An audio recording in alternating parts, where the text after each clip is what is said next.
All right, welcome to another video.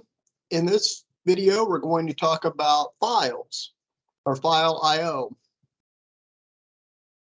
Files are very important because they're a very useful way of being able to move data around. Like for example, if you need to give a friend some data, or in between programs that you may write, you may have one program that actually reads data, processes it somehow, writes it out to another file, which then can be imported into another program to do something else with. Or you get data that's in a weird format, and you only need to convert it, process it once, and then you can write it out to a file. There's a ton of things that make files very useful if you program. One of the things that it's really good for is like settings. If you want to be able to make your program a little more flexible, sometimes you can have certain variables be settings to where somebody can change some of those settings in the text file, and then your program magically adjusts to those settings. So first thing that we have to do whenever we talk about files is how to open a file. And the way to do that is we'll have a file variable that we usually call a file pointer. And all that really does is just specifies roughly, it just keeps track of where in the file we're trying to read or write from. And then we set that file pointer equals to open, and then we give it a file name that's text, usually a text string, and then some kind of access code. The access code specifies if we're wanting to read, write, or to append to the file. Now, right now, we're just going to refer to reading and writing. That's a good introduction to files. R represents read and W represents write. So to open a file for reading, we can say FP equals file pointer. You could set this equal to F. You could say that the name of the variable is called file. You can name it whatever you want. If you have several different files, you may want to be a little more picky about your name. Like, for example, if you have certain files that you're going to be reading and writing from within the same program, you'll want to be more descriptive on your file pointer. Like, for example, if you're going to be having a file that contains student data, you may want to call it students or student file. If you're going to have also at the same time be reading or writing to a file that has to do with like GPAs, you may want to call that file GPA file or GPA or something like that, or FGPA or some kind of an abbreviation to keep track of the different files. I usually only deal with one or two files at a time. So quite often, if I'm reading from a file, I'll call that like in file, or in, for example, IN for the file that I'm trying to read data from. And then out could be the name of a file that I'm writing out to. Another common name would be like a reader and writer for reading from a file, and writer would be a good name for writing from a file. You just got to pick some things. But one thing I notice in a lot of programming languages that are actually C-based, they quite often use F or FP. So just to abbreviate things, that's what I'm usually going to use for most things. So here we have open, the open function, which it is a built-in function. So you don't have to do any importing a library or nothing like that. It's Python considers reading and writing to a file as being a basic thing that a programming language should use. So it automatically has this built in. Then we specify the name of the file, and it assumes that we're looking at the current current working directory, which if you have not messed around with the working directory stuff in your program, will be the program of where you executed your Python script. And then after that is the access code, which in this case we're saying R because we want to read from the file. If we want to write, jumping ahead. There's times though that your data may be in a different location. If you have a lot of different data files, quite often what I'll do is create a directory called data that just contains those data files. So that way I don't have to look at them unless I really need to. And the way I do that is data/myfile.dat. And notice the / here. If you do it the other way, it doesn't interpret that. I know that's the way that Windows likes to do. The file path is with the \. This is the /. You'll want to write it like this in most cases. There are some libraries that helps with this that you could look at, that you could do a Google search on, but that's beyond the scope of this class. Just keep in mind that you need to write it like this, because if not, what it does, if you write it the other way with a / is it takes whatever character that comes after that and it specifies that I really mean what that character is. So if it's like an M, if it was the other way here, it would specify that you really want that M to represent an M. I know that sounds weird, but that's just the way that it's interpreted. If you start getting into regular expressions and some other things, you'll understand why it's done that way.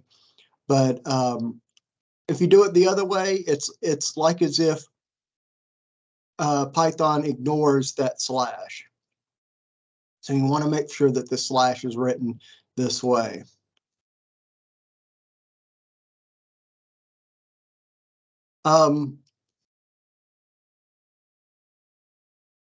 Whenever you try to open the file for reading, you have to make sure that the file exists. If not, you'll get a file not found error, and it will be raised. So keep that in mind. There is and I think we talked about this back a week or so ago with the built-in functions. There is a function called exists. I think it's os.exists that checks to see if the file really does exist or not. So you may want to go back and look at those notes for that. And I will not, it looks like I don't cover that here, which I really should. I may modify the notes to actually do that. So by the time you watch this video, the notes may be modified for that. If not, that's okay too. So since we know how to open a file for reading, we need to talk also about how to open a file for writing. And the only difference between the two is there's the access code at the end.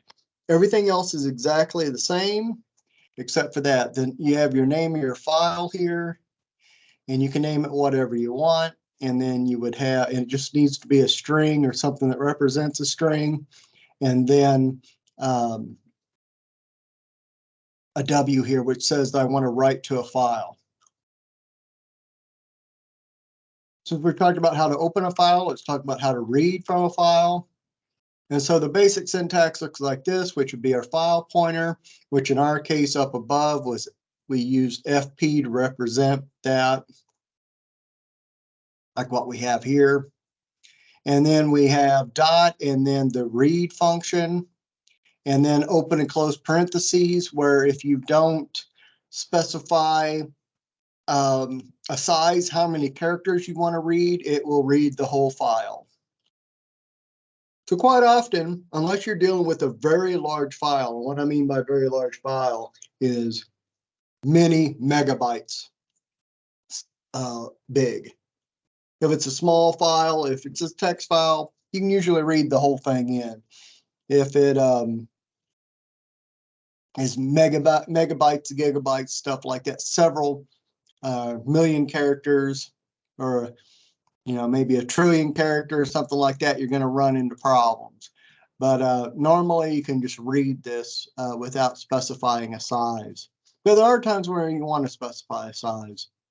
So open a file for reading called mydata.dat in the current directory. We have the first line here that opens a file. We will then read all of the contents of that file, mydata.dat, and put it into this variable called data. And then we close, and we actually haven't talked about close yet, but you close the file by just saying what the name of the file pointer is, which is fp.close,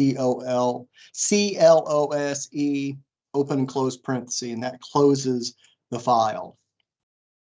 So then down here, you can do stuff with your data. It's as simple as that. You can get into some more complicated things with opening data and, with opening a file and stuff like that. I don't think I really specify that here. So if you see some other syntax, there are other ways of doing it. But this is the main way. This is the really quick, cheap, fast, easy way of doing it. If you only want to read a single line from a file, like one line at a time, you can do it this way, where you specify the file pointer, read line, and then size, where size is also optional. If you say read line, it's going to read a single line and put that into this variable here. So down here is another example. Let's say we've got a student file, a students.txt.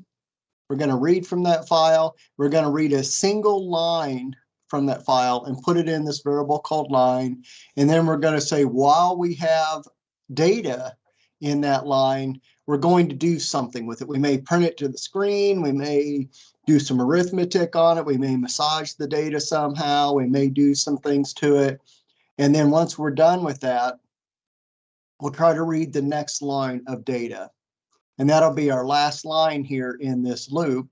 And what it will do then is check to see if line contains anything. If it contains something, it knows to go ahead and continue processing. If not, we know that we've reached the end of file, and then we close the file. Writing to a file, writing to a file is pretty easy. The thing that we have to do is specify the file pointer. We put out write, the write function, and then we have some variable here that is usually a string or some something that can be interpreted as a string. But in most cases, you'll want this to be a string.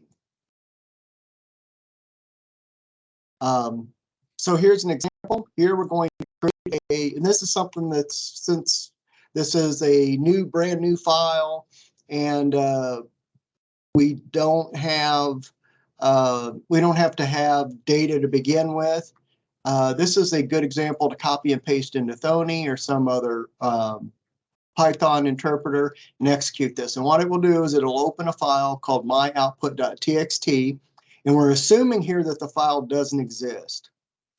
If you try to open it and it already exists, and you're going to try to open it to write, it's going to complain. So what I suggest that you do is run this once, open the file, and you'll see that it says this is my data in there. Then try running it again.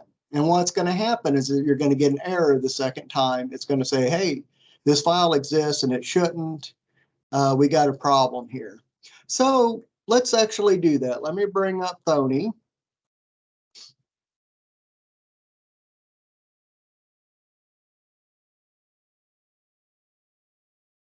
This may take a second. All right, let me create a new file. Let me go in here and copy and paste this. I got that. And I'm doing this on the fly, so let's, anything could happen. Let me go ahead and try to write this. And there's no output. The reason why is there's no print statement there. Whenever I try to run it again, it should output an error. And it should say, hey, this file already exists. And it doesn't. And to be honest, I'm not sure why it doesn't do that. I'm going to have to read the documentation. Maybe they've changed the way that the behavior of this. They do that at times. Python will sometimes change the behavior of how things will work. Let's do this. Let's open this file. Let's see. I don't think I want downloads. Actually, I don't really know where it's storing this file. In Thony, I'm not sure where it's doing that. To be honest with you, I'm not sure. Well, since we don't know, let's find out. Import OS. Let's try to go over what we've talked about in the past. I think there is a OS path get current working directory. I think that's what it is. Let's see. If it doesn't work, then we'll get an error. See what happens. NT path does not have an attribute get current working directory. Well, let's do this. Let's try to figure this out. Let's do a dir on OS. Let's see what's there. Now, this is exactly how I write code. Is sometimes I'll forget, there's just so much stuff going on. Quite often we use different languages. Oh, right there, get current working directory. So it isn't under path, it's actually under just the get OS. So now if I run this, okay, so it's telling me that the current working directory is under download. So there should be a file under there that's called myoutput.txt. So whenever I try to open this, it goes under documents, and there should be a file, and I'm not seeing it. This is the 20th, but it doesn't look like there's nothing there. Oh, wait a minute. Here's some stuff down here. Let me try this. Downloads. It says stuff there yesterday, but I'm not seeing. Oh, I'm not seeing it. What's going on? Well. This is a good little learning experience.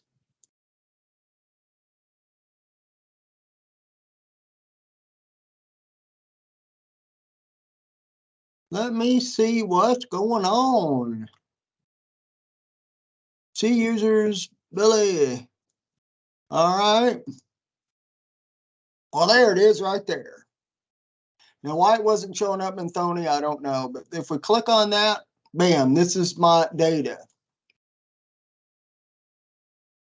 So I think what's going on is it will open this file to write to it. And if there's anything there, it'll just write over it. Something that's not in the notes, or I don't think's in the notes, is if you change this to an A, it means to append. And so what I'm going to do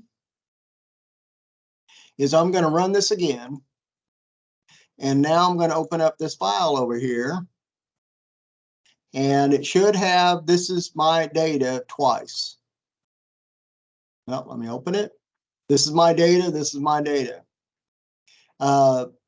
They're back to back because I put a right there and I did not put an end of line character, which would have done that.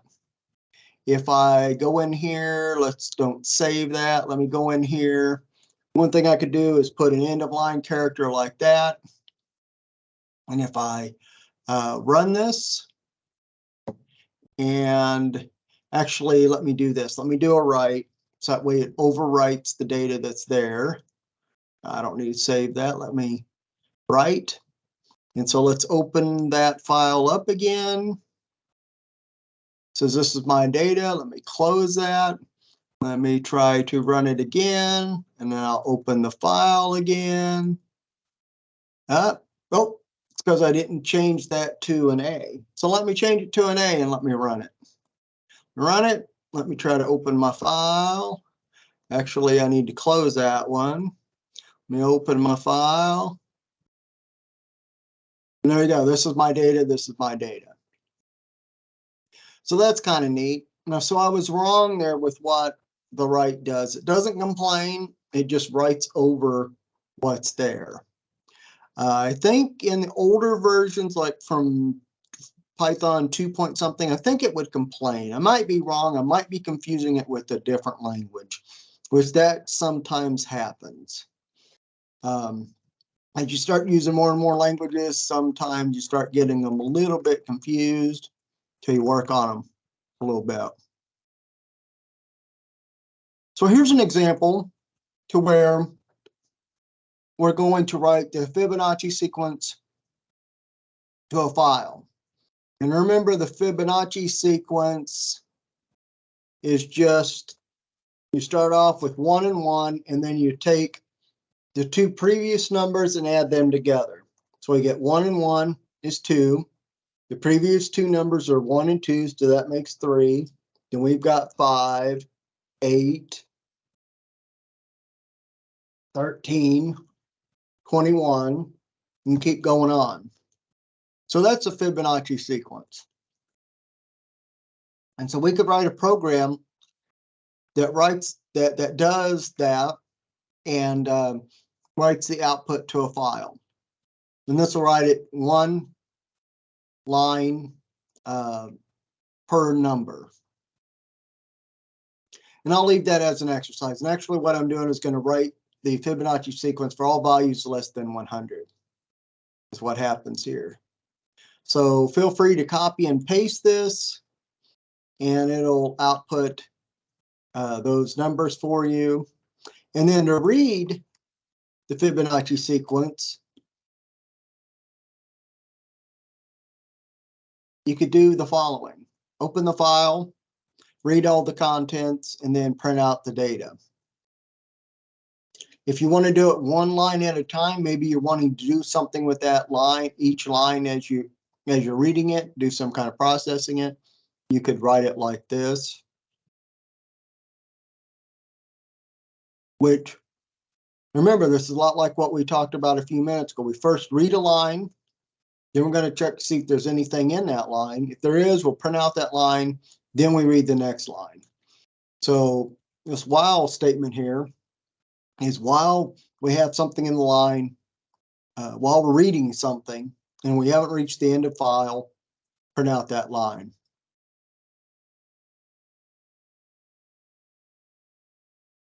Now, one of the things it says here in the notes is that the last bit of the output is double spaced. Why is this? Remember that the print statement by default prints out something on a line. And so if our line, our line will have a /n character at the end. And so our line gets printed out, and then print automatically adds another /n at the end. The easiest way to fix that, and there's several different ways of doing it. One way would be to write something similar to this, where we just say at the end, the default is to do a /n. We could just say print whatever a string is, and then don't put anything at the end. Don't put a /n at the end. And that could be handy for other things, not just this. So if you see this syntax, if you see a print statement with end equals something, that means that at the end of that print statement, put whatever those characters are in, instead of the /n. So to fix that previous line of code, this is what you would do. The only difference is the comma, end equals, double quote, and it says just replace the end with nothing versus what was there before, which was a /n. Now, let's say that we have a file called settings. It could be settings.txt, settings.config, whatever, and it contains this data. So one of the things you could do, and I would suggest that you do this for a little exercise, create a file called settings.txt, do it in some kind of a text editor, not in Word, but do it in like a notepad Thony would probably be okay as well.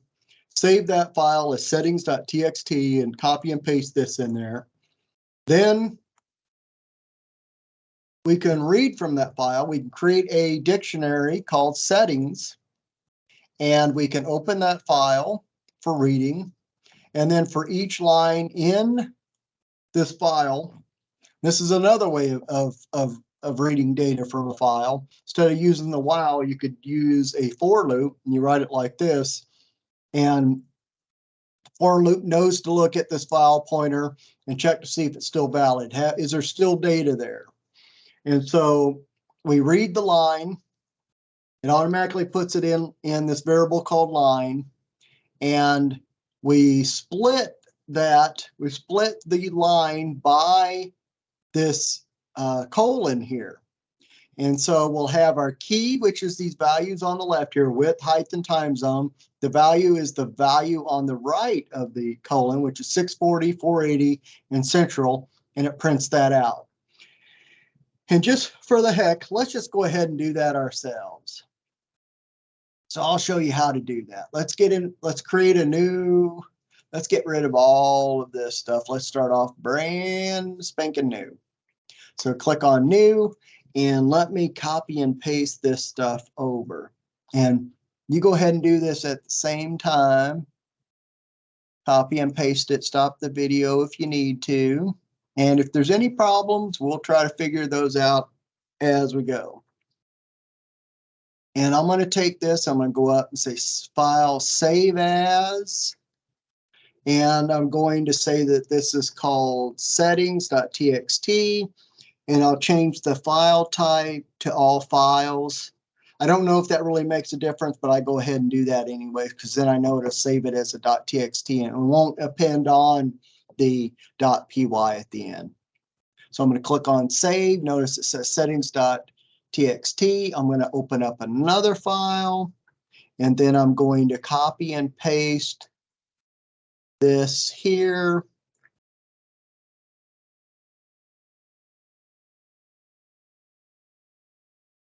Like this. And let's see if it works. Oh, down here's noticed that our indentation here isn't right. So I'm going to indent all of these right here.